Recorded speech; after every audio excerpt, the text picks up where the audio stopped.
Kamusta po kayo, Senator Marcoleta? Ayoko siya pag-usapan. Ang sabi po ni Senator Lacson ay paubayan na sa Manila RTC yung pag-imbestiga Bakit sa naman? sa controversial Bakit naman? affidavit ng surprise witness nyo po. Anong yung Di ba- masasabi? Di ba siya interesado na ipatawag yung notaryo kung bakit niya sinasabi na hindi siyang may-ari ng signature halimbawa? Hindi ba siya interesado na malaman ang katotohanan? Bakit silang dalawa ni Senator Soto nag-float sila ng legislative immunity na applicable daw sa mga witnesses? Pinaliwanag ko kay President Soto yun nung tinawag ko siya, halika ako tayong dalawang mag-usap. Alam mo ba ako yung legislative immunity sa atin applicable yun sa mga mambabatas lang. Sa Resource persons.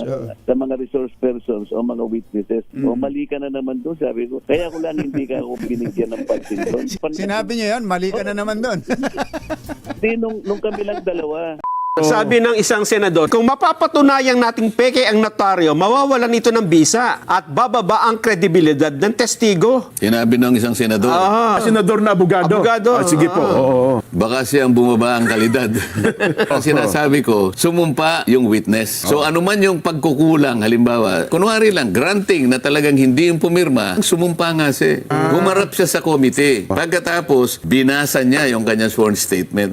At pagkatapos nun, ininterpolate siya. Ang ibig lang sabihin nun, may notaryo wala. Doon na napunta eh. Kaya yung curative effect nung nandun na yun. Kaya wag mo sasabihin na nawalan ng bisa yung...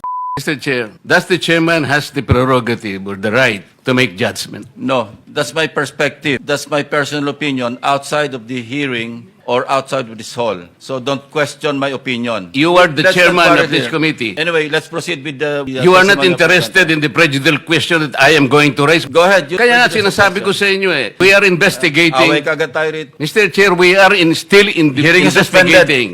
Mr. Chair, nag-iimbestiga muna tayo. The point is, an investigator cannot be judged at the same time.